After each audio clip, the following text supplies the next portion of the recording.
Merci pour votre présence. J'ai l'insigne honneur aujourd'hui de procéder, comme on dit, au lancement, entre guillemets, et à être le modérateur d'un débat, j'espère, sera fructueux par la suite.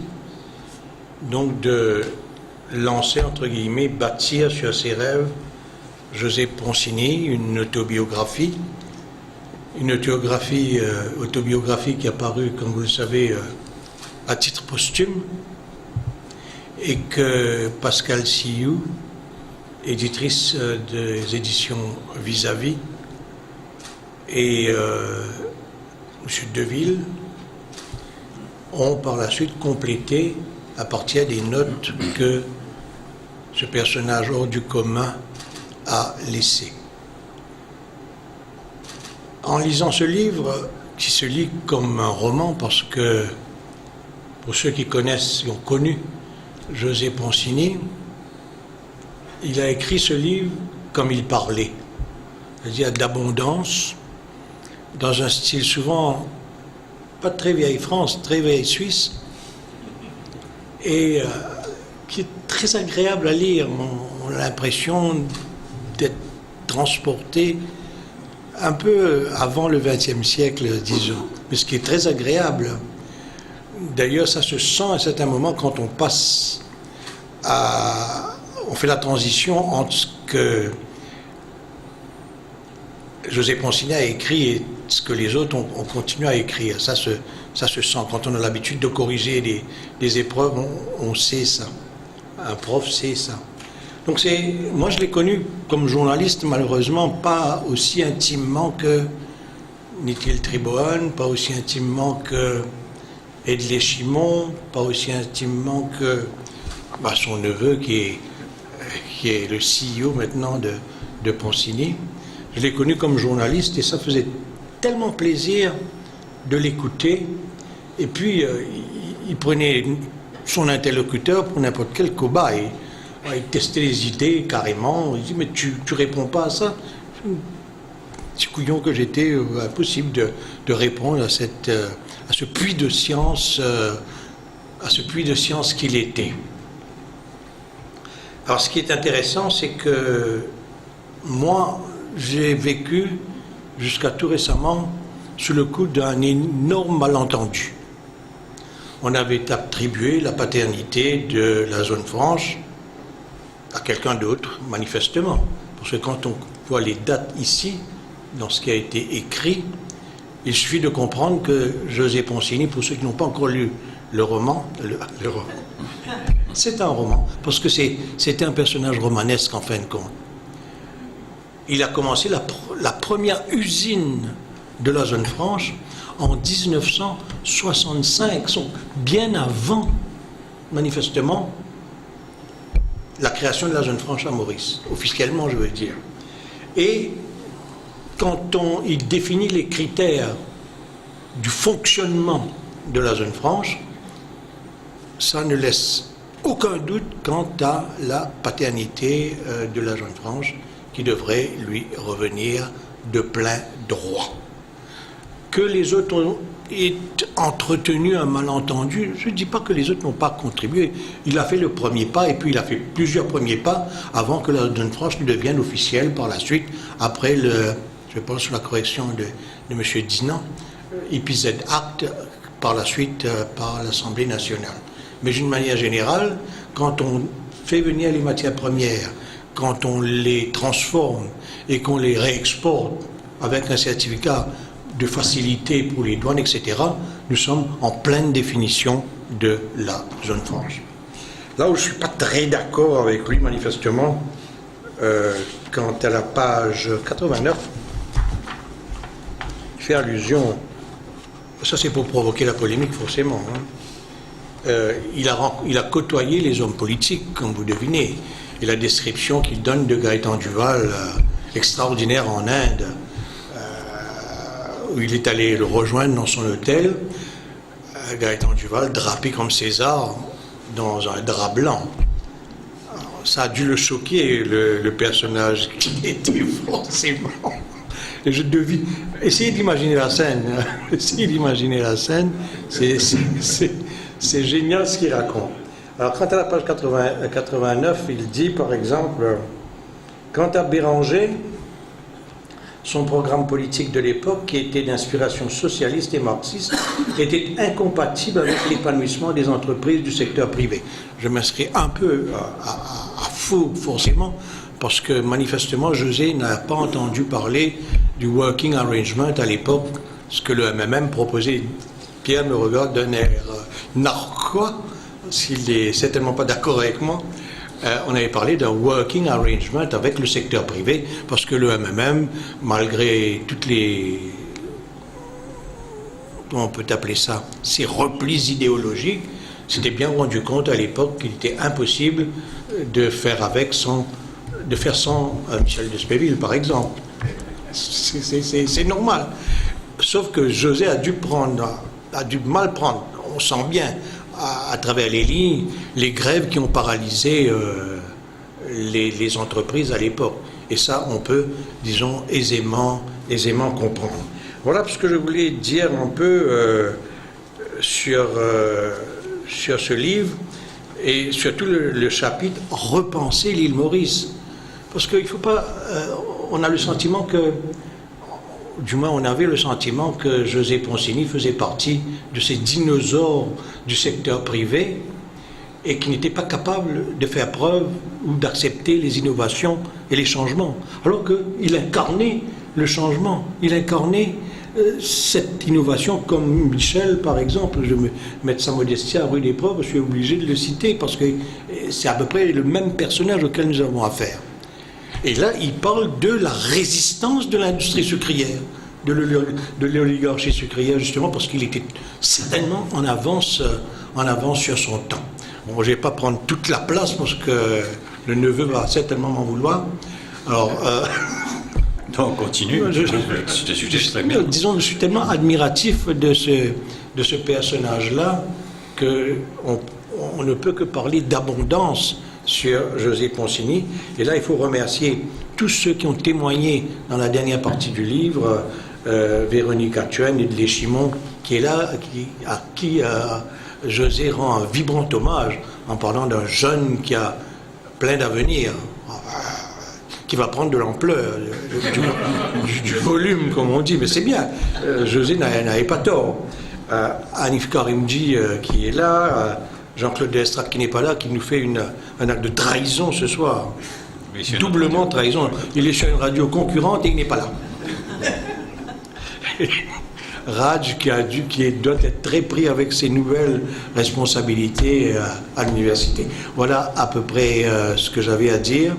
Ce que je vous conseille, c'est de lire ce livre parce que, en même temps, c'est l'itinéraire d'un homme hors du commun, d'une grande culture, et en même temps dont la vie et l'œuvre sont intimement imbriquées dans la société mauricienne. C'est une manière de voir la société mauricienne aussi quand on suit cet itinéraire-là. Bon, voilà tout ce que j'avais à dire. Je passe la parole à Christian, qui nous a fait un très beau discours lors du lancement au MSIRI et qui est aussi, autant que moi, admiratif de son nom. Finlay, merci. Je voudrais aussi profiter de remercier Hennessy Park Hotel et la librairie Petrushmok qui nous reçoivent ce soir. Je ne connaissais pas cette facilité. Alors j'arrête, Christian. Il faut impérativement qu'il parle dans le micro parce qu'on enregistre toute cette opération pour le passer dans Dimanche Culture par la suite. Donc si on entend beau, ça n'ira pas du tout. Bon, on recommence pour Dimanche Culture. Donc, non, je vous remercie tous d'être là. Il y a certains qui étaient présents lors du lancement, d'autres pas. Il y a certains qui ont lu le livre, d'autres pas.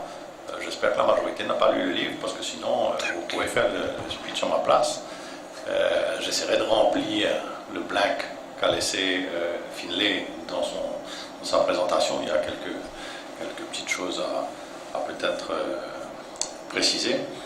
Mais juste avant, il faudrait comprendre un petit peu qu'est-ce que c'est que le clan et la famille Poncini? Notre famille est une famille qui, au départ, n'est pas une famille originaire de Maurice. Seule ma grand-mère est une mauricienne de souche. Mon grand-père est venu s'installer à Maurice en 1925, venant de Suisse. Donc, notre histoire, si vous voulez, est très récente à Maurice. Je suis la 3e génération. Mes enfants reprennent aujourd'hui une partie de l'activité, donc 4e génération. José est arrivé très tard à Maurice, puisqu'il raconte lui-même son enfance en Suisse, où il a passé une bonne partie de sa vie, parti à l'âge de 9 ans, revenu à l'âge de 19 ans pour rencontrer sa famille une première fois, revenu par la suite après ses études. Donc c'est quelqu'un qui a vécu une bonne partie de sa vie à l'étranger, donc avec un regard très très différent des familles traditionnelles mauriciennes sur la situation à Maurice et l'histoire mauricienne. Donc José nous n'étions pas partie prenante de toute cette histoire mauricienne de l'époque. Je crois que ça se ressent un petit peu partout dans le livre. Les actions de José et tout ce qu'il a fait auprès des gens qu'il a voulu rencontrer, et il en a rencontré beaucoup, il avait plaisir à rencontrer les gens, faisait partie un petit peu de cette méconnaissance de la société mauricienne et l'apprentissage qu'il avait besoin de connaître les gens, et de connaître les gens de cultures différentes et de comprendre un peu mieux Maurice. Donc notre famille est d'origine suisse, comme j'ai dit, un attachement particulier à la Suisse, puisque José lui-même a été consul de Suisse pendant une 30aine d'années, consul honoraire. Je l'ai suivi pendant 12 ans, et nous avons gardé, je crois, une certaine loyauté envers notre famille elle-même, envers les gens, et aussi une rigueur. Je crois que si on avait à caractériser notre famille en particulier, c'est le principe de rigueur. Rigueur dans le travail, rigueur dans ce que nous faisons, un peu moins de rigueur sur ma personne, puisque je crois que j'ai un peu de kilos à perdre, n'est-ce pas, Filet? Et puis la loyauté vis-à-vis des gens avec qui nous avons travaillé, des gens que nous avons rencontrés, les gens qui l'ont rencontré. Et si vous lisez le livre et que vous ne l'avez pas encore lu, essayez de voir, tout au long de ce livre, vous verrez que les gens ont une importance particulière, ses fréquentations, les personnes qu'il a pu rencontrer, en particulier Malcolm, on reviendra dessus tout à l'heure. Et d'autant plus que nous sommes sous le couvert de la librairie Petrouchmok. Donc, je crois que c'est important de comprendre qui nous sommes. Nous sommes d'une petite famille. Pour la plupart, nous avons épousé des étrangers. Donc, ma sœur a épousé un étranger, moi-même, mon épouse est française. La femme de José était suissesse, ma mère était britannique. Donc, un mélange, un brassage de gens étrangers à la culture mauricienne. Ça n'a pas empêché José d'être extrêmement connu de l'ensemble de la population, de par son activité, je dirais, publique. C'était l'homme public de la famille. Il aimait ça. Il aimait parler aux gens, il aimait rencontrer les gens, il aimait échanger. Ce qui l'a donc rendu extrêmement présent sur les différents forums. Si on va un petit peu plus vers le livre lui-même et la partie de sa vie qui nous intéresse au plus haut point, c'est-à-dire quel a été son rôle dans la création de la diversification, plutôt pas dans la création, mais dans la diversification économique. Ça s'explique par le fait que notre société, qui était auparavant connue sous le nom de Guilmin, société française de commerce, suite à la crise de 29, a connu un certain nombre de difficultés. Mon grand-père était donc employé par cette société en tant qu'horloger, était venu spécialement pour ça, employé de l'établissement de luxe qui avait un magasin à Port-Louis, le magasin à Kyopip, qui est aujourd'hui les Arcades Karimji. L'ensemble des Arcades Karimji était un seul et même magasin. Il y a quelques photos que j'ai retrouvées dans le Macmillan qui sont assez intéressantes. C'est le modèle des grands magasins français de l'époque. Guilmin et compagnie avaient un certain nombre de comptoirs qu'il opérait, Maurice, Martinique, Madagascar. Donc, fin des années 30, c'est une société qui est en difficulté, qui est lourdement endettée, d'abord endettée par la construction de son bâtiment dans les années 1912. Ils ont énormément de mal à récupérer des fonds qui se sont aggravés. La situation s'est aggravée en 1929 avec la crise.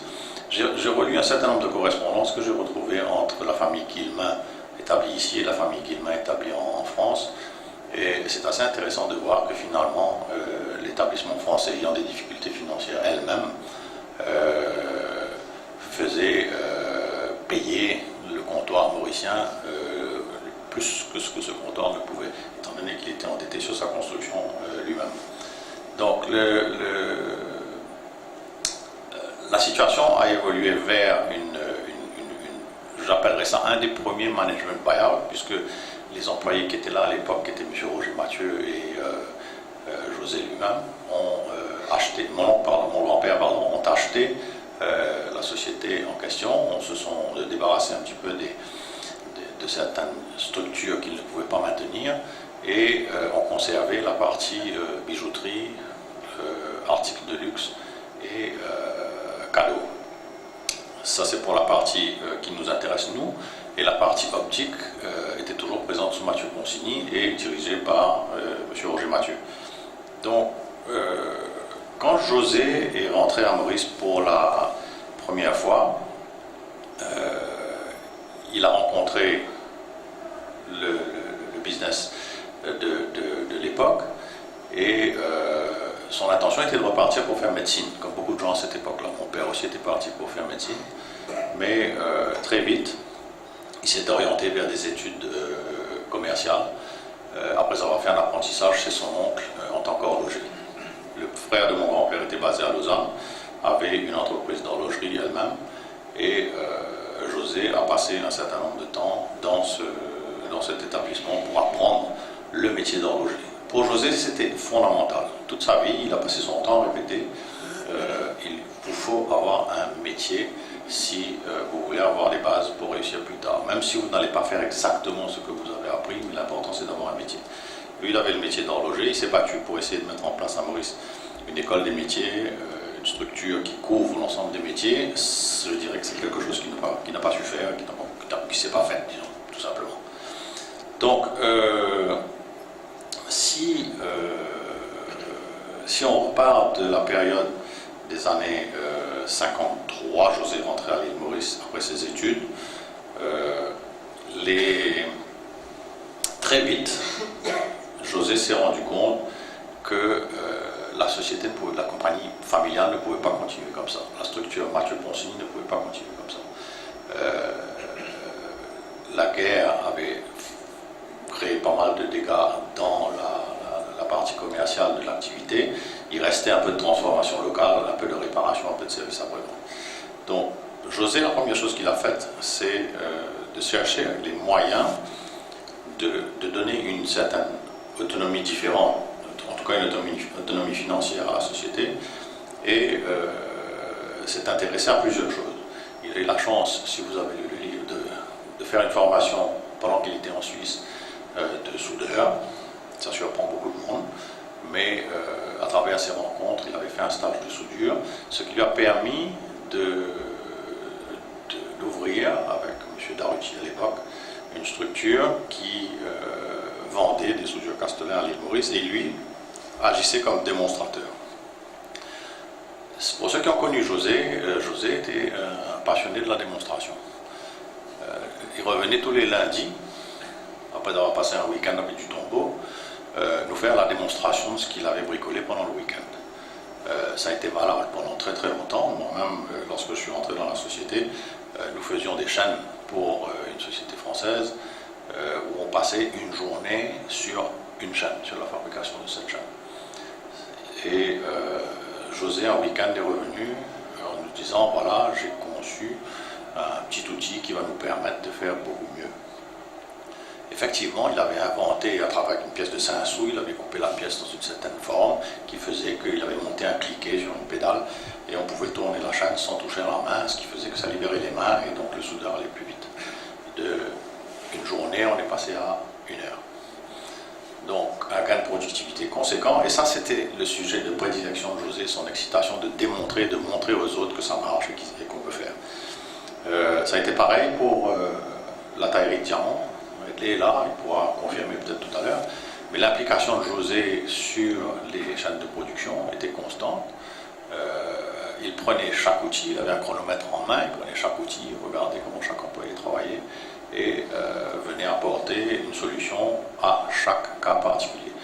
Et lorsque on a ouvert LSP, dans les années 72, non, 70, la particularité de cette usine était la configuration de sa production.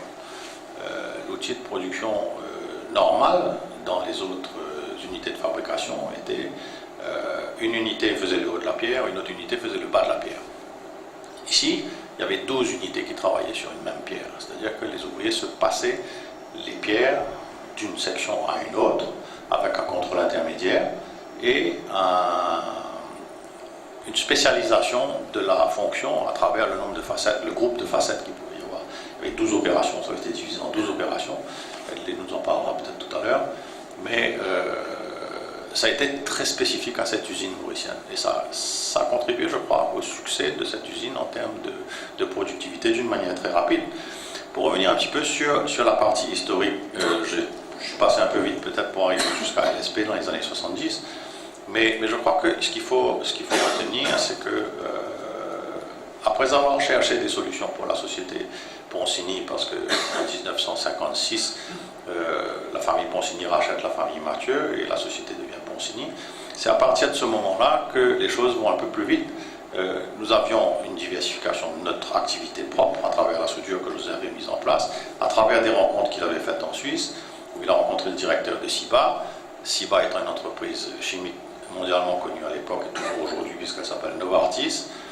Ciba nous a apporté la représentation pharmaceutique. La représentation pharmaceutique nous a donné la possibilité de développer davantage l'activité et de diversifier nos revenus pour ensuite déboucher sur un certain nombre d'idées qui ne sont pas arrivées toutes seules. Il y a une logique derrière ce développement. La partie chimique a entraîné la création de Céanol, que certains d'entre vous connaissent. Elle ne fait plus partie du groupe aujourd'hui parce que ça a été le deuxième management buyout dans la société, les managers de Céanol ayant racheté celle-ci en 2006.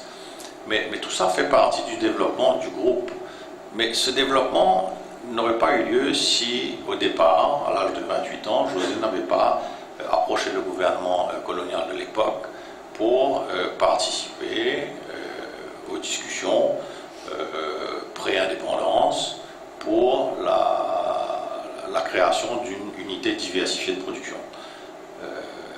En 1956, si ma mémoire est bonne, mais même avant, José avait rencontré le secrétaire financier, M. Wilson, pour lui faire part de son projet de diversification. Je crois qu'il était arrivé un peu tôt. Je sais que Benoît Harouf était arrivé à peu près au même moment, avec des idées plus ou moins similaires de manufacture locale, autre que le sucre. Ce qui fait que plus tard, lors des discussions autour de l'indépendance et juste avant l'indépendance, le gouvernement fait venir à l'époque le professeur Mead, et c'est à partir de ce moment-là que les choses se sont accélérées. Le professeur Mead a fait demander José pour qu'il explique ce qu'il avait comme projet, puisque Maurice venait de sortir du cyclone Carole et était dans une situation relativement dévastée. J'ai noté un certain nombre de choses. Je vais vous lire, ce sera plus direct pour ceux qui n'ont pas encore lu le livre. Je vais vous lire juste un petit passage. Je vais essayer de ne pas trop lire le passage du livre parce que j'aimerais bien que vous le lisiez vous-même. C'est plus intéressant à découvrir au fur et à mesure et je ne vais pas aller vous vendre la mèche avant. Mais je crois que ce passage est très intéressant parce qu'il explique très clairement sa vision à ce moment-là, sa démarche. Comme beaucoup de démarches que nous avions, c'était des démarches qui étaient des démarches personnelles, vraisemblablement, mais pas forcément avec un but uniquement personnel. Cherchons des solutions d'abord pour nous, et si ces solutions pouvaient satisfaire le plus grand nombre, c'était tant mieux. Et ça a été le cas pendant toute sa vie. Les solutions qui ont été apportées, les projets, les idées qui ont été apportées n'étaient pas des idées qui nous intéressaient nous particulièrement, mais c'était des idées qui pouvaient faire avancer le système. Et si on pouvait avancer avec le système, c'était encore mieux. Donc, il y a juste cette partie que j'ai retenue en ce qui concerne la création de la zone franche et le début de la zone franche. Je vais vous la lire. C'est dans le bâtiment du Trésor à Port-Louis que siégeait Meade. Le cyclone Carole n'avait pas arrangé ce vieux bâtiment. On me conduisit dans une sorte de salle de conférence sans fenêtre et très peu éclairée. Au bout d'une longue table rectangulaire se trouvait James Meade et assis de chaque côté ses collaborateurs. Je pris place en face de Meade et à l'autre bout de cette table, à la longueur intimidante, Meade me fit signe de commencer. Je me levai et me présentai. Je répétais exactement tout ce que je vais dire à George Wilson en ajoutant toutefois que j'avais étudié les décentralisations industrielles et que l'horlogerie suisse était un modèle en la matière.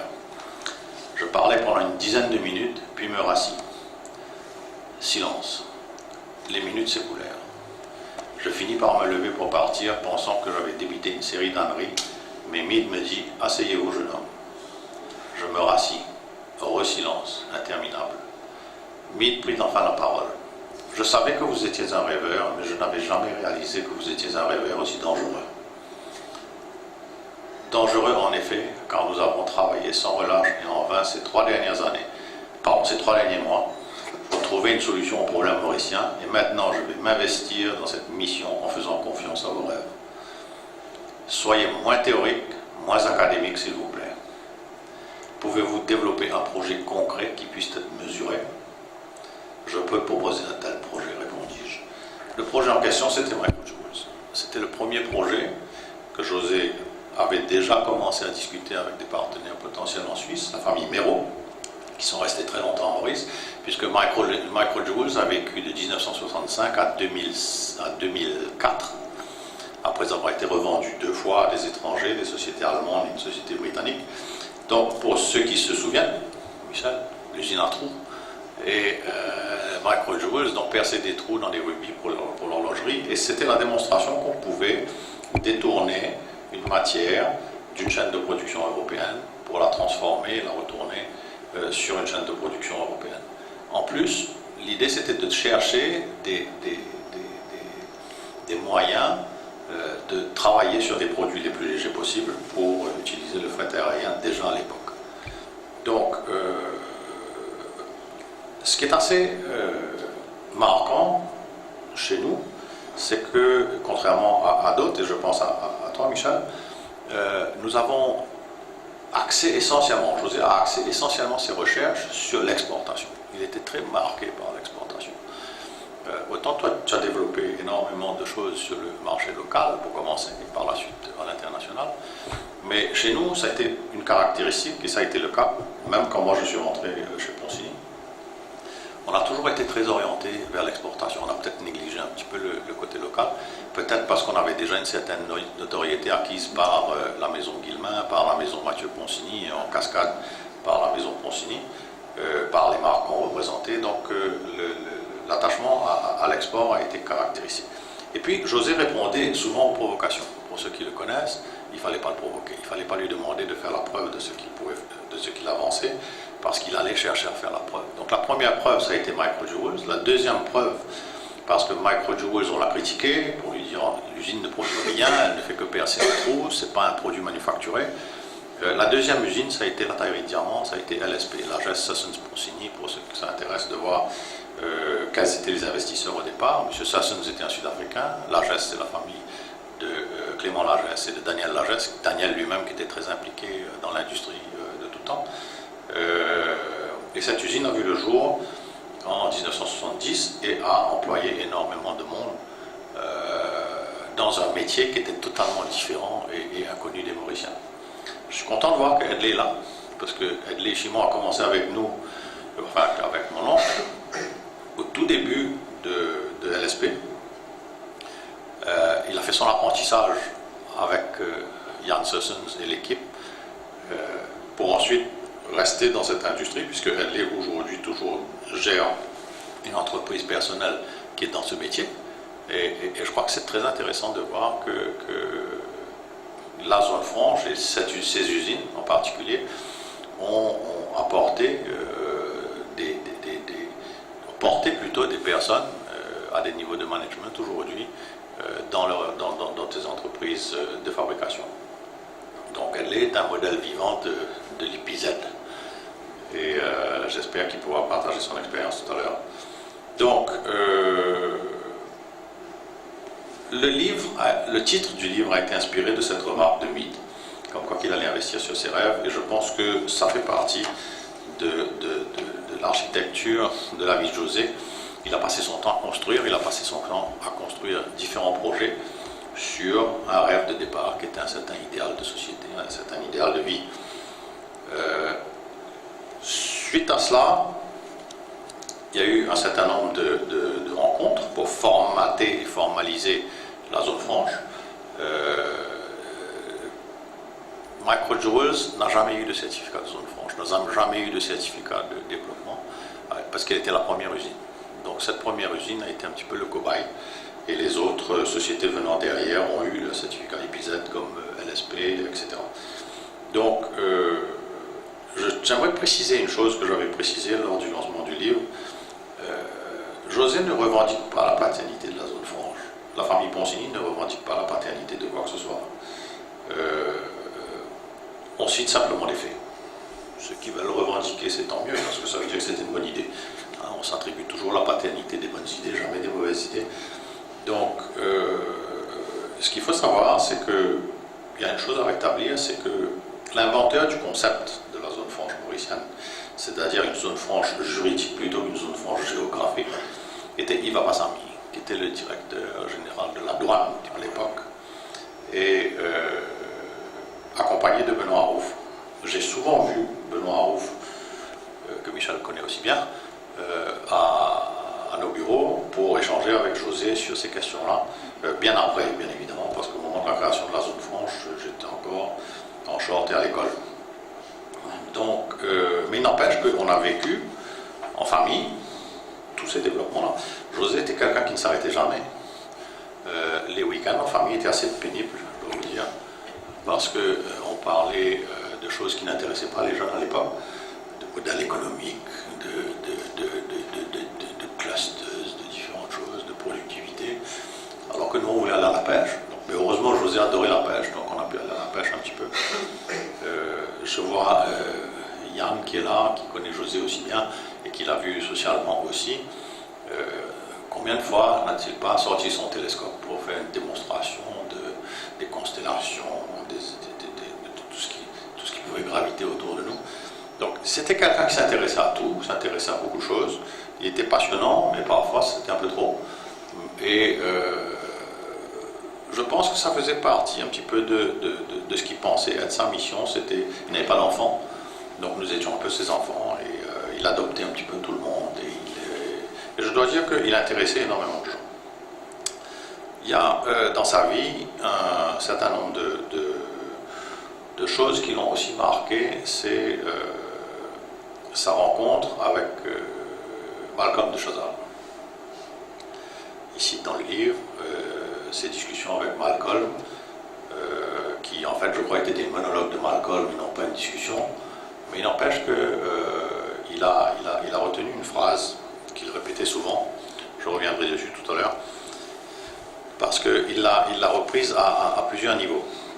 Juste une petite parenthèse que j'aimerais faire auparavant, c'est dans mon expérience personnelle avec José, moi j'ai vécu la création de l'Indian Ocean Rim.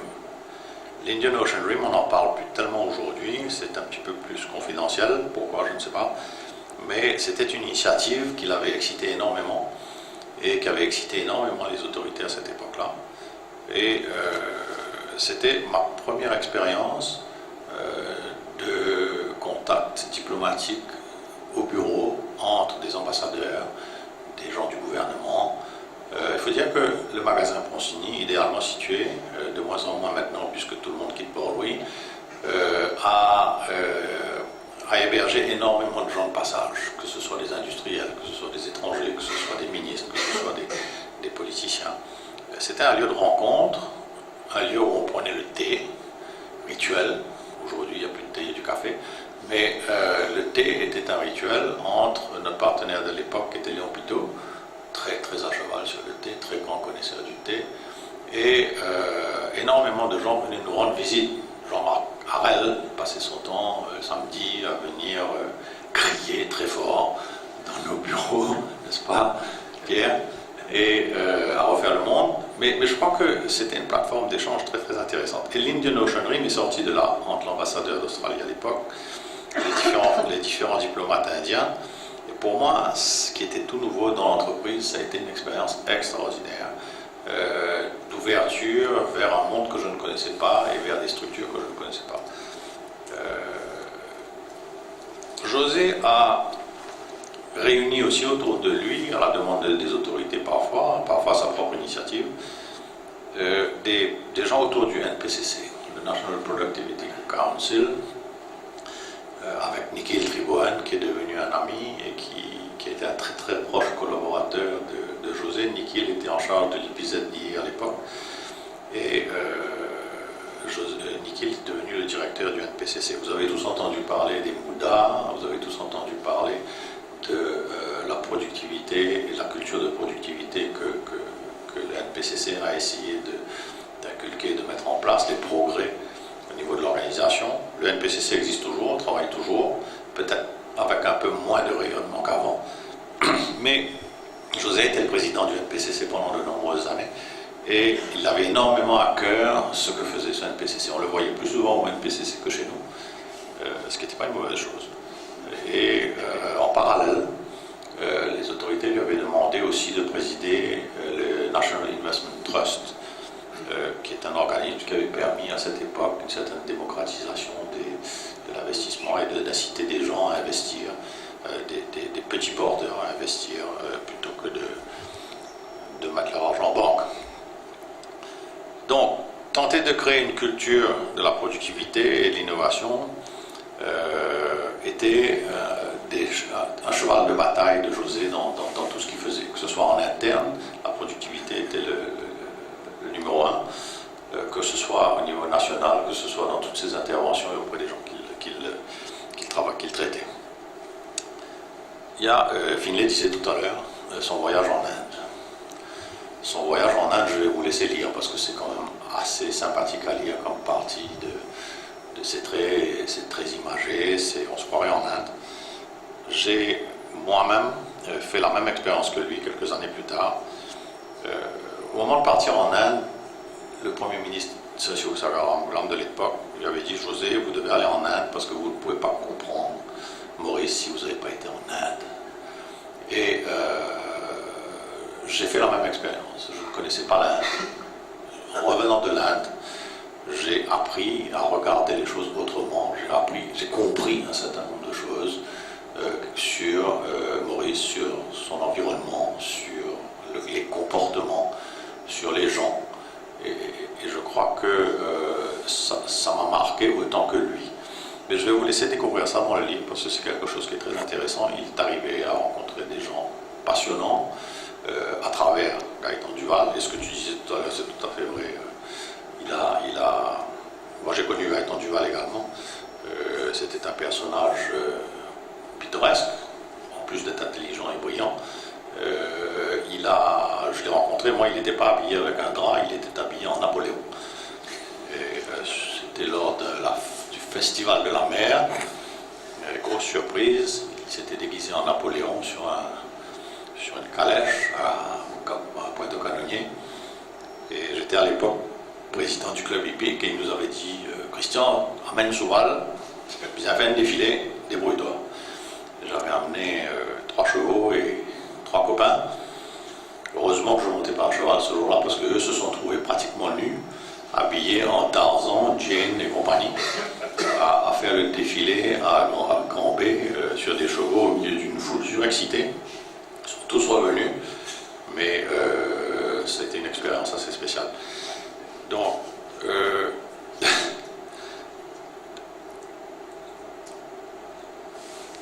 José, dans son livre, définit les qualités de Maurice.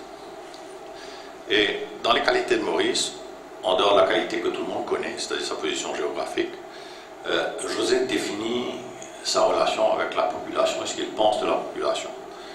J'aimerais m'arrêter sur un passage à la page page 116, pour toi Finlay si tu veux, où il revient sur une remarque que lui avait faite Malcolm de Chazal et qui explique un petit peu sa manière de voir Maurice, les Mauriciens, après ce voyage en Inde également. Ce qui m'a énormément frappé dans la pensée de Malcolm par rapport au génie, au miracle mauricien, c'est que nous sommes, quelle que soit notre ethnie, à la fois des occidentaux orientalisés et des orientaux occidentalisés. Pour moi, c'est ça le miracle mauricien. Quand tout un pays pense comme cela, il développe nécessairement une culture du comportement. Donc, c'est très important pour José de comprendre l'autre. Et je crois que tout au long de sa vie, José a apporté énormément d'attention aux autres, tout en étant été perçu comme se mettant en avant lui-même. Et je crois que c'est un peu une erreur. Je l'ai connu de l'intérieur, je dirais, de la famille. Et beaucoup de gens pensaient que José était prétentieux, que José était tout le temps omniprésent. S'il était là, c'est qu'on lui demandait d'être là. S'il était là, c'est qu'on lui demandait son avis. Et si on lui demandait son avis, il le donnait. Donc il y en a d'autres qui peut-être n'osent pas donner leur avis. Mais chez nous, en tout cas chez Poncini, on a une certaine indépendance qui, si on nous demande notre avis, on le donne. Et sans aucun attachement à quoi que ce soit ou à qui que ce soit. Et le propre de José, c'était d'être indépendant et de pouvoir avoir un avis indépendant. Et je crois que c'est fondamental dans toute l'œuvre de sa vie. J'ai un dernier point sur lequel j'aimerais revenir. Je ne sais pas si on est en retard, en avance, tu me diras. Il était un fervent supporter de l'innovation, de la remise en question de soi et de l'importance des feedbacks négatifs. On nous a sevré de feedback négatif. Je sevre mes employés avec du feedback négatif en ce moment. Et c'est, je crois, des points sur lesquels José était extrêmement pointu et non conciliant. Il fallait absolument que les gens comprennent qu'un système ne peut pas avancer si on n'a pas les feedbacks négatifs. J'ai retenu deux choses. Un dernier passage que j'aimerais vous lire concernant un échange qu'il a eu avec des étudiants de l'université, qui résume certaines choses. Mais il faudrait se souvenir d'une chose en particulier, c'est que pour José, il était fondamental que l'île Maurice reste attirante. Et une de ses dernières interventions était sur les cybercités, sur les nouveaux projets de smart cities, etc. Et son grand regret, c'était que les villes ne soient pas l'objet d'une attention particulière et qu'on s'attache à créer des nouveaux ensembles sans pour autant consolider l'acquis et l'existant et qu'on laisse dépérir les villes, qu'on laisse mourir les villes. Il disait à un moment donné que faire venir des étrangers à l'île Maurice était une bonne chose. Je crois que mon micro n'a plus de batterie, j'ai trop parlé. Le faire venir des étrangers à Maurice était une bonne chose, mais de les faire venir dans des villes mortes était totalement inutile. Donc un souci particulier pour le futur à tout ce qui concerne l'environnement. J'aimerais venir en dernier et puis ensuite passer la parole à ceux qui l'ont connu, laisser certains compléter par leur expérience et par leur propre vécu la petite présentation que nous avons faite ce soir de José. Lors de cette entrevue avec les étudiants, une entrevue questions-réponses, il y a une des questions. La question suivante ne tardera pas à fuser. Un véritable visionnaire, c'est qui pour vous? La question qui a été posée. Je leur ai répondu que chacun de nous avait forcément une vision. Mais lorsque chez certains individus, cette vision devient un défi, un contrat vis-à-vis d'eux-mêmes, qui envahit toutes leurs pensées, mobiliser toutes les énergies, alors cela signifie que l'on est en présence de véritables visionnaires, pour le meilleur ou pour le pire. Et il cite un certain nombre de personnes, Christophe Colomb, Galilée, etc., même Hitler. Ce dernier était vraisemblablement mauvais, vraiment mauvais, mais on ne pouvait pas lui reprocher de ne pas avoir eu une vision. Et je crois que on a traité José de visionnaire, certainement. Je pense qu'il en avait une. pour son pays, pour sa famille, pour lui-même. Et si possible, réconcilier tout ça ensemble fait partie de l'œuvre d'une vie. Et je pense que de ce côté-là, il aura réussi ça. Il aura réussi à laisser une trace, sinon on ne serait pas là ce soir. Et j'espère que les jeunes qui vont lire son livre, comme il est très simplement écrit, il est accessible même aux très jeunes, vont avoir l'envie de faire et l'envie de réaliser. Vont avoir l'envie et vont avoir la possibilité de se dire que finalement, si on veut faire quelque chose, on peut. Si on rêve à quelque chose ou à un idéal, il faut qu'on y aille et qu'ils aient le courage de le faire. Parce que j'ai eu un parcours personnellement relativement difficile, comme beaucoup d'entre vous, et Ed est là pour témoigner, parce qu'il y avait à une certaine époque une réglementation excessive. Je pense qu'aujourd'hui, on a simplifié énormément les choses et que l'environnement est beaucoup plus incitatif à réaliser un certain nombre de choses. Et si nous avons réussi, si Michel a réussi à cette époque, dans un environnement où il fallait défricher tout, il fallait tout faire, et où à certains moments, il y avait un certain nombre d'obstacles assez importants, et qu'ils ont réussi. Et je pense que l'exemple doit venir de ces personnes et qu'aujourd'hui, les jeunes se sentent à l'aise de réaliser leurs rêves et de faire ce qu'ils ont l'intention de faire. Il faut qu'on leur donne un message positif et non pas un message « Ah, c'est difficile, ah, c'est pas bon » et aller faire autre chose. Parce qu'il y a la tendance à vouloir peut-être aller chercher la facilité ailleurs. Voilà, donc ce que j'aimerais maintenant, c'est si vous avez des choses à partager, allez-y. Ne me posez pas des questions trop techniques parce que José n'est pas là pour répondre. J'aimerais peut-être, Arif a une expérience avec José assez particulière au niveau du NPCC. Je suis passé un peu très vite sur le NPCC. Si certains ont des précisions à apporter, c'est avec grand plaisir. Il y a un micro avec une charmante dame qui est là-bas, qui se fera un malin plaisir à vous le passer et ça vous permettra d'échanger éventuellement entre vous, parce qu'il y a des expériences que vous avez vécues vous, que moi je n'ai pas vécues parce que je suis considérablement plus jeune, n'est-ce pas? En tout cas, merci.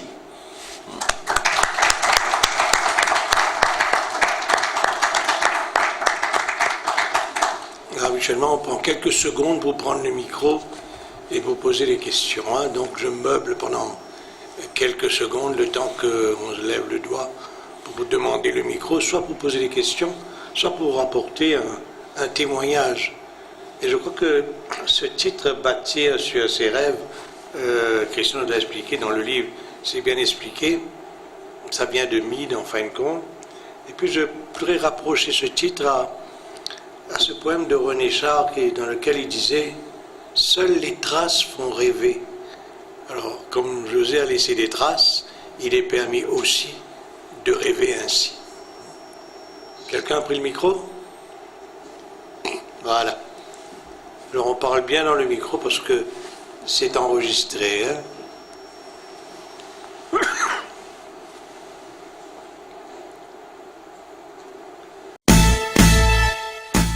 Années 60, mais pas personnellement. Je lisais tout ce qu'écrivaient les journalistes de l'Express et je sais que José formait partie d'une équipe. Dans l'équipe, il y avait Philippe Forget, Benoît Arouf, il y avait Fakou Karimji, et puis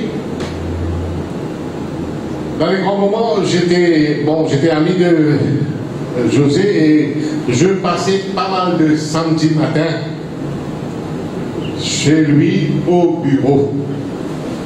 On partageait une tasse de thé, et la deuxième, et la troisième, et la quatrième.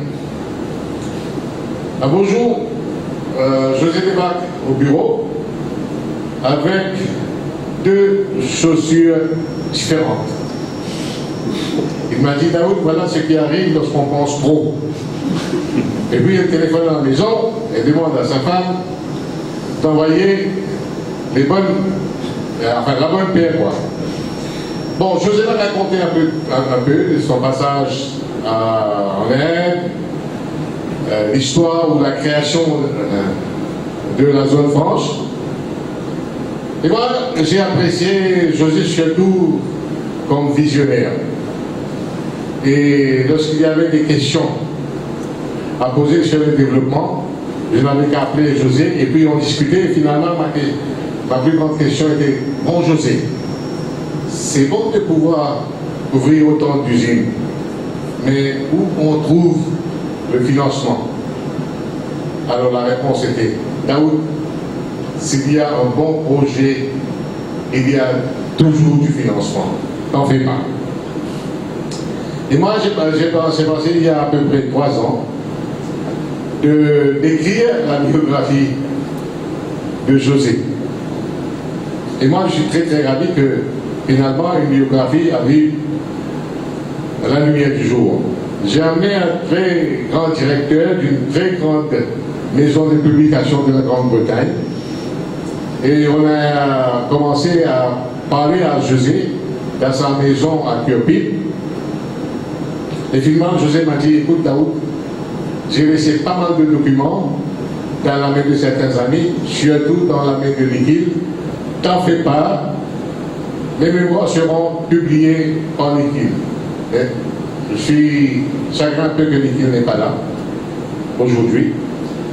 Je suis chagrin encore que l'architecte de l'île Maurice moderne, lorsqu'on parle de lui ce soir, la salle n'est pas remplie. Ça me fait beaucoup de peine. Et quand même, je dirais encore, bravo à ceux qui ont voulu mettre en écrit les mémoires de José. Merci.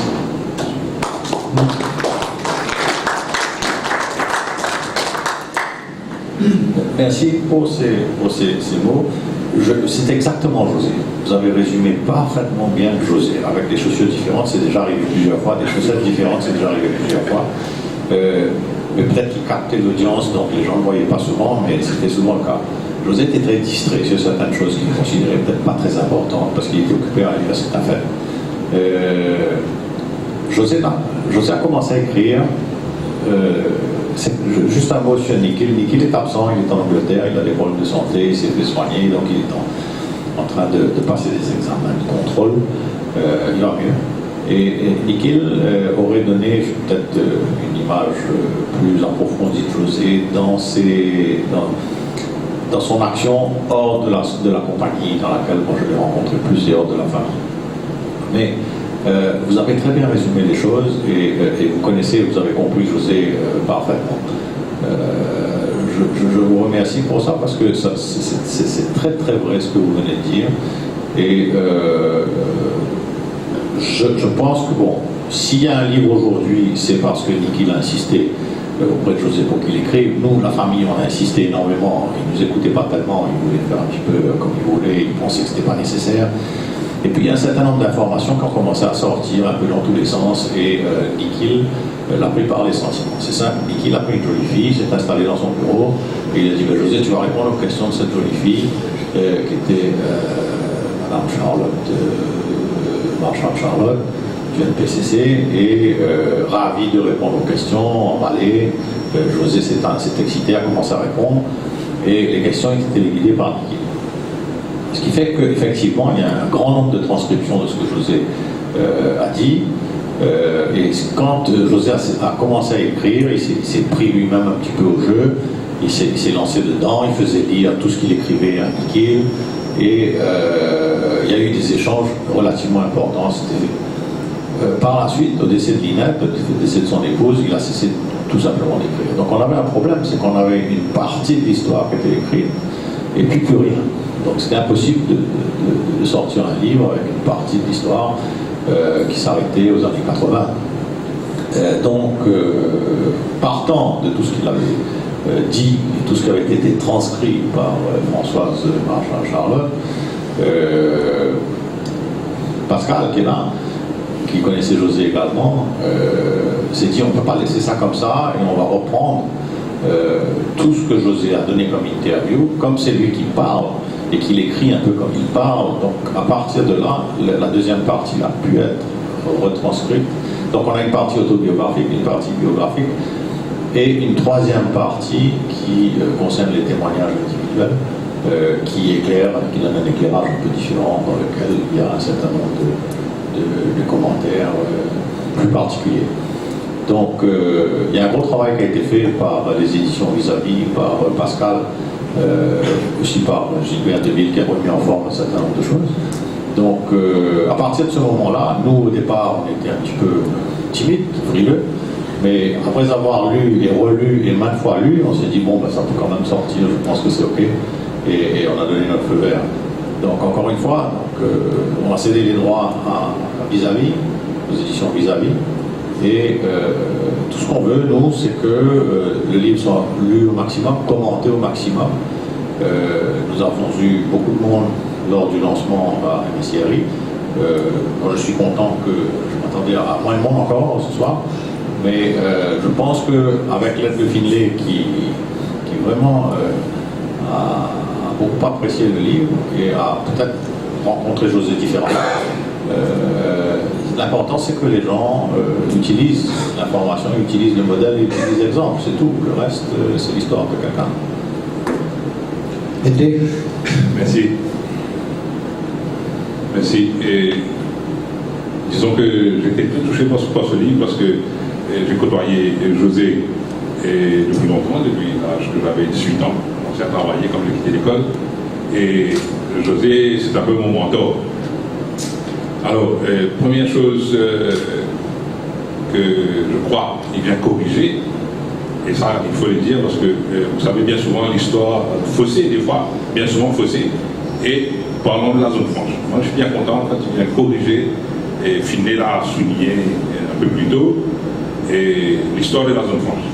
Alors, en 65, avec Saga Ramboula et Lubin, et comment ça a démarré. Puis les autres sont venus ajouter, sont venus apporter leur contribution. Moi, je crois que c'est très important, parce que quand on parle de la zone franche, c'est bien souvent faussé. Donc ça, c'est une des choses.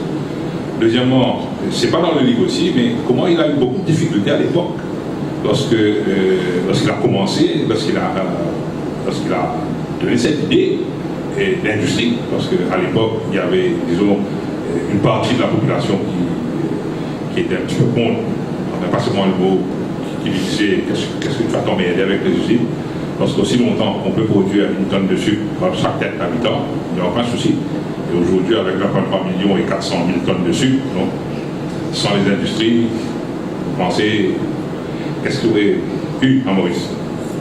Alors, lorsqu'il a commencé l'industrialisation, une chose sûre, parce qu'on a commencé à l'usine à Floréal, moi je parle de l'usine de Floréal, c'est l'importance qu'il mettait en nous, les Mauriciens, et la confiance qu'il nous faisait. Parce que c'est un moment, lorsqu'il y a eu beaucoup de techniciens étrangers qui étaient là, parce que les techniciens sont partis quelques années plus tôt, et on savait quoi faire. Et tout de suite, il a donné la chance à nous, Mauriciens, de reprendre l'usine complètement. Et ça, il se battait contre ce seul pour dire non, on peut le faire, les Mauriciens, on peut le refaire. Et on l'a fait, et ça continue aujourd'hui. L'autre épisode qui était intéressant aussi, c'est que lorsque les directeurs de De Beers visitaient l'usine, surtout lorsque, comme Christian avait souligné, la procédure qu'il avait mis en place, les directeurs de Beers étaient complètement étonnés. Et tout de suite, on avait donné à LSP à l'époque la chance de faire une section de sillage que De Beers allait envoyer des biens pour être sciés. On a monté une usine pour faire le sillage que De Beers, après 2 ans, je crois, ils ont complètement arrêté. Mais c'était justement avec l'idée que José a apportée pour la Thaïlande. Et cette idée, on l'a exportée vers la Thaïlande en 1979. Et aujourd'hui, la Thaïlande compte au moins 15 à 20 000 tailleurs de diamants. Et ça a été mis sur place par les Mauriciens. Parce qu'eux aussi, ils voulaient commencer la taille des diamants en Thaïlande. Et ils avaient vu le procédé à Maurice. Et ça les a complètement déboussolés. Et aujourd'hui, la Thaïlande est un parmi les grandes tailles. Et José a toujours cru dans les hommes. Et après l'épisode aussi, qui me fait rire lorsque je lisais le livre, parce que l'épisode avec les syndicalistes Duval et Béranger, parce qu'il y avait à l'époque à Floréal, avec Floréal Livré qui était à côté, les Amazones, des trucs comme ça. Donc c'était un peu un folklore à l'époque. Et je ne sais pas si beaucoup de Mauriciens pensent, et si parmi les invités pensent, l'épisode de Bateau Mourou. Alors, il y avait un meeting à Port-Louis et Duval qui faisait un meeting à Port-Louis et qui recevait un coup de bateau bourreau. Et il avait remarqué les Chinois, parce qu'à l'usine à l'époque, il y avait beaucoup de Chinois qui travaillaient. Et la police a débarqué à l'usine, a ramassé tout le monde, parce que croyait que c'était quelqu'un de l'usine qui a envoyé Duval un coup de bateau bourreau chez l'estrade. Alors ça, c'est un épisode qui a bien marqué aussi à cette époque. Et je dirais aussi, ça a continué, nous on a continué, il est venu toujours améliorer l'usine, même lorsque la famille Consigny a quitté l'entreprise. Moi j'étais toujours en contact, Christian, on travaillait ensemble pendant des années. Et à chaque fois, moi, quand il y a des choses, moi je parlais avec José. Et je lui demandais conseil. Et d'ailleurs, lorsque je me suis mis à mon compte, la première personne que j'étais voir, c'était José. Et il est toujours là pour me soutenir, toujours là pour me conseiller. Et jusqu'au dernier moment, et moi je suis très content et je suis très fier d'avoir eu un mentor comme José, parce que vraiment il croyait toujours dans les mots. Et une chose qui malheureusement n'a pas marché, c'est la chambre des métiers, je crois. Et parce qu'on avait parlé de ça, parce que lui croyait aussi fort en des ouvriers mauriciens. Alors, parce qu'il me disait à chaque fois, il y a des bons techniciens, il y a des bons peintres, il y a des bons maçons. Mais ces gens à 40 ans, 45 ans, on ne peut pas aller à l'école pour aller reprendre aux études. Donc, redonner ces gens la valeur qu'ils avaient. Les ferblantiers, les mécaniciens. Alors, il avait commencé à travailler là-dessus, mais malheureusement, ça n'a pas marché. Mais ça allait donner beaucoup de valeur à l'ouvrier même, à l'ouvrier mauricien.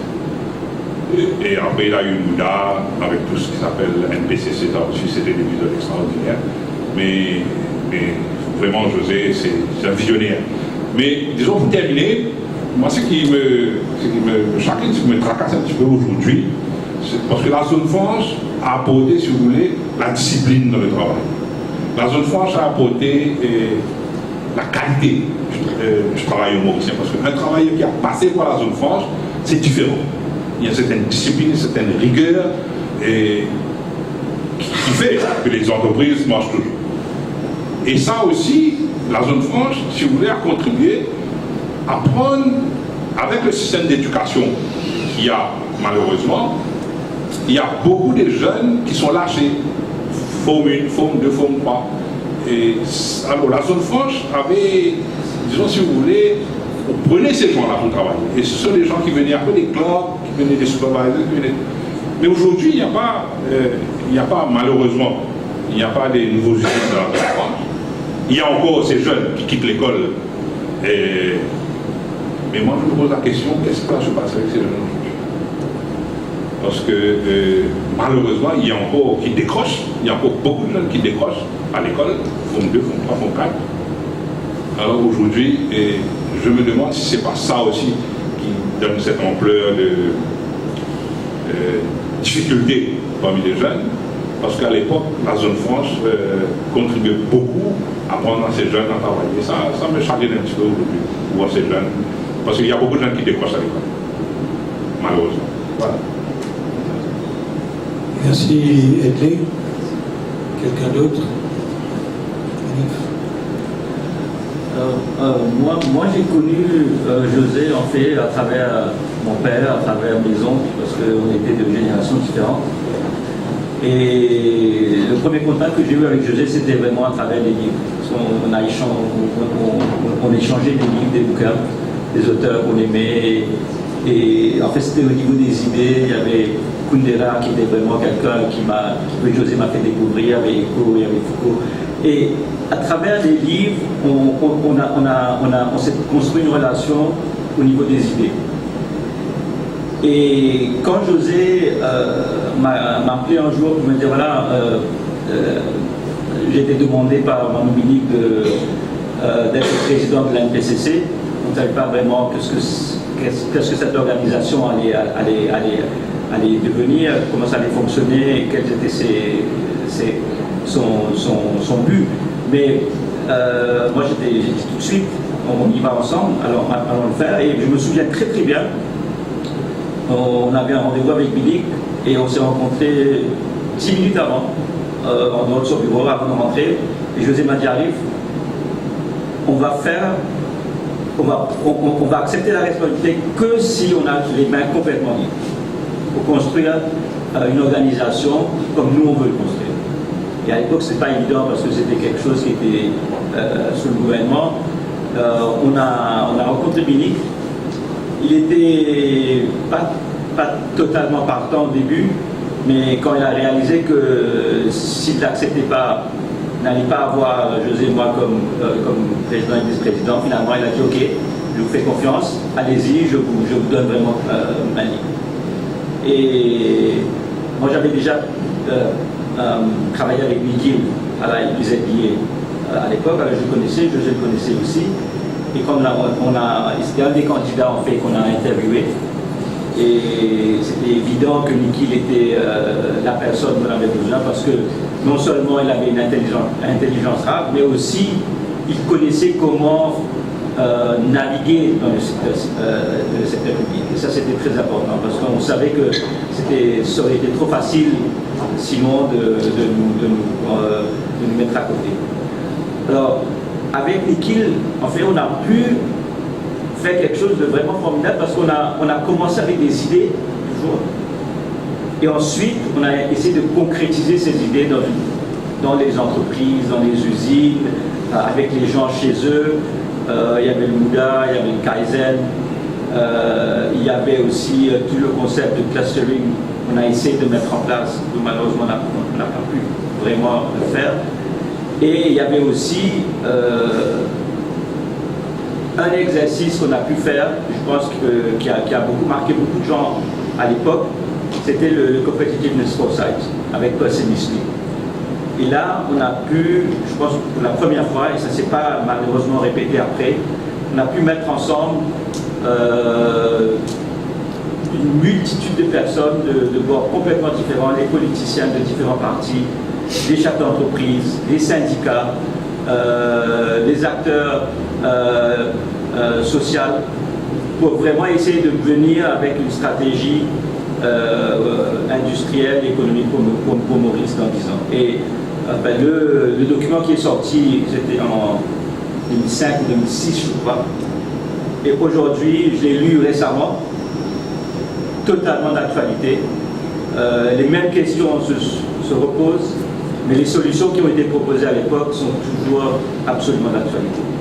Et je pense que ça, c'était une des choses qu'on a pu faire ensemble.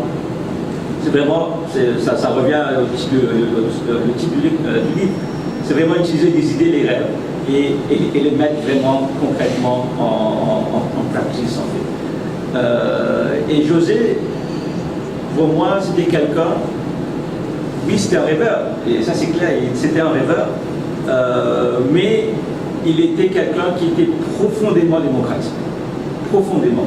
Parce que pour lui, les idées, ça pouvait venir de n'importe qui, du chef d'entreprise, du travailleur, de n'importe qui. Et il ne faisait aucune distinction sur la source des idées. Pour lui, ce qui est l'importance de la qualité de l'idée et pas de qui ça émanait. Parce qu'il n'y avait pas de jugement, il ne faisait pas de jugement sur les personnes. Et je n'ai pas rencontré beaucoup de personnes. C'est intéressant ce que tu dis, c'est vrai. Il habitait près du tombeau, 3 quarts de l'année. Et il allait à la rencontre des gens. Un jour, José est arrivé, il avait 82 ans. Il m'a dit, tu sais, je me suis inscrit dans le club de gym. Ah, ok, oui, surtout que tu avais quelques problèmes de santé. Et où tu t'es inscrit dans le club de gym? Je me suis inscrit au club de gym d'Elisabethville à Béchutombeau.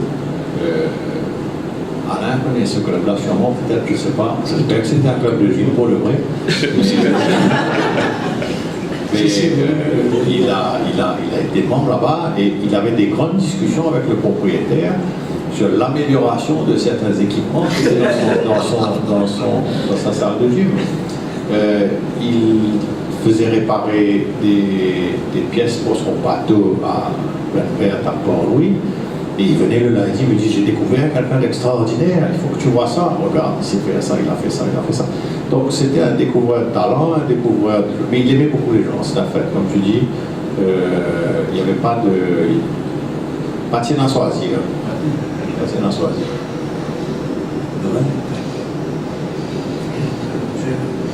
C'est bon.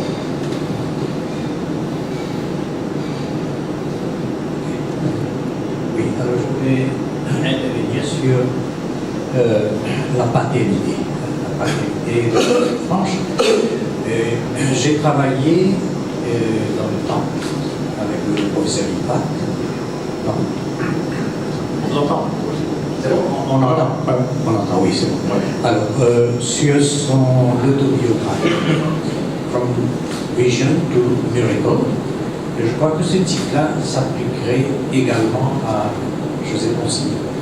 Sauf que dans l'autobiographie du professeur Impact, il est évident qu'il est présenté comme le père de la zone franche.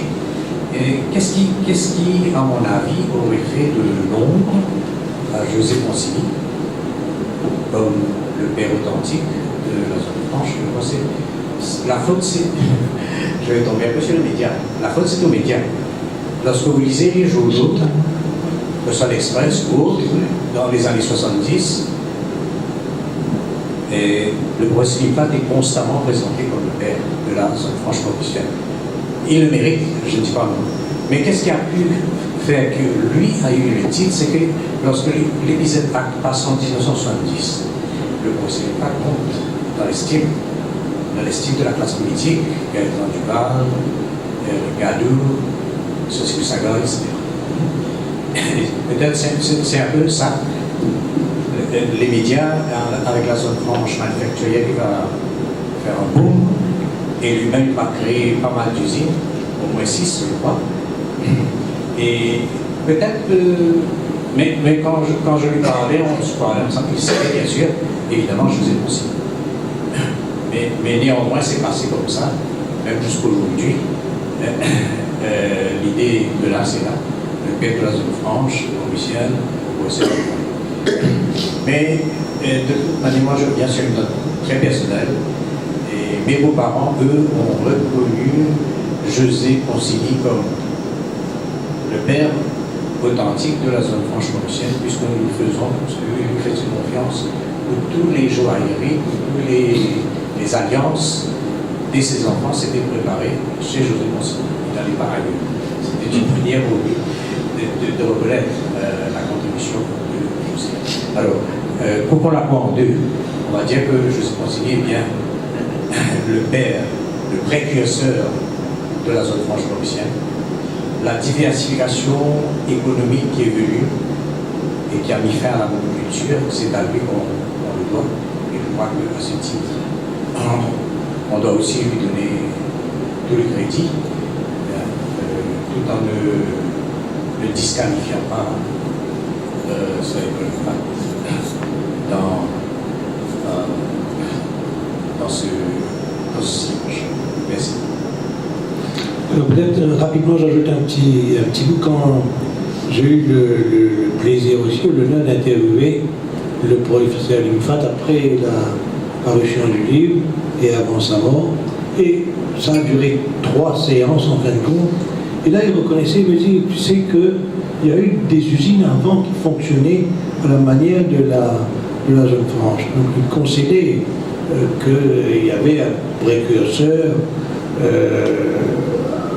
avant un pléonasme, et que forcément lui il a bénéficié peut-être d'un battage médiatique que José n'a pas eu forcément. Tout peut-être, on n'est pas là pour établir des hiérarchies, et comme Christian a si élégamment dit, on est là pour des faits, et les faits ne sont que plus éloquents quand on voit ce qui a été écrit. Je crois qu'on n'est pas là pour établir paternité ou pas. Ce qui est important, c'est l'œuvre d'une personne. Elle commence à un certain moment, elle finit à un certain moment. Il y a eu énormément de gens qui ont contribué à la zone franche. Ton père, Farcou, à travers Bonner et à travers des usines. Autrement, peut-être même plus grandes, Florian Litouer, énorme, et d'autres. Donc je crois qu'il ne faut pas s'arrêter sur le fait d'une paternité, d'une revendication de paternité. C'est pas ça le but du livre. Le but du livre, c'est d'encourager les gens à investir sur leurs rêves, à investir sur leurs intentions, à investir sur ce qu'ils aimeraient faire, et de leur donner la force de faire ce qu'ils aimeraient faire. Pas de s'enfermer et de laisser passer passer le train et de dire ah ben j'aurais dû avoir fait, ah ben j'aurais dû avoir ceci, cela. C'est juste pour montrer que même si Maurice est petit, les opportunités existent et il faut les saisir, il faut les faire.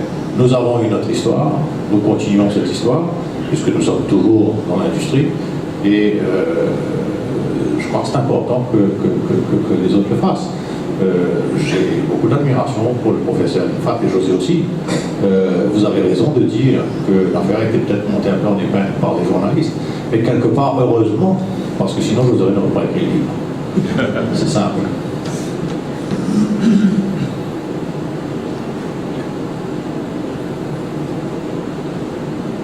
Donc s'il n'y a pas de questions, de témoignages, on remercie Christian, bien évidemment, pour le temps et pour parler avec autant de respect, de passion de son oncle. Et pour nous, plus important, même si la jeune génération ne s'intéresse pas, disons, à l'industrialisation, mais je crois que chaque livre qui est écrit par un Mauricien témoigne d'une époque. Et je crois que j'aurais préféré qu'il y a plus de partis politiques forcément. Hein. Et là, José, avec beaucoup de pudeur et d'élégance, dit cette idée d'intégration ne m'intéressait pas beaucoup. C'est comme ça qu'il exprimait ses idées politiques. Alors même entre Rambouillet, entre Béranger et Duval, il nageait en deux eaux. Forcément, ne donnait pas son avis, reconnaissant les mérites des protagonistes politiques de l'époque. Mais plus important pour la jeune génération, José est cet homme un homme de passerelle, un homme pont qui a fait la transition entre le temps agricole et le temps industriel. Je crois que c'est bien de le dire. Et pour la jeune génération, je crois que c'est important. Je crois qu'on remercie encore une fois Michel, Julien, pour l'hospitalité à chaque fois de ce genre de manifestation. Il commence à devenir un peu incontournable, tant mieux, compte tenu des sollicitations qu'on reçoit assez régulièrement maintenant. Merci d'être venu. Bon, je suppose que Christian va se livrer de bonne grâce à la séance dédicace. Il prend du temps pour une dédicace. Je ne peux pas tellement dédicacer puisque c'est pas moi l'auteur. C'est pas moi l'auteur, donc. Voilà, oui. Je vais vous transmettre un petit sentiment, mais pas trop. Voilà, merci.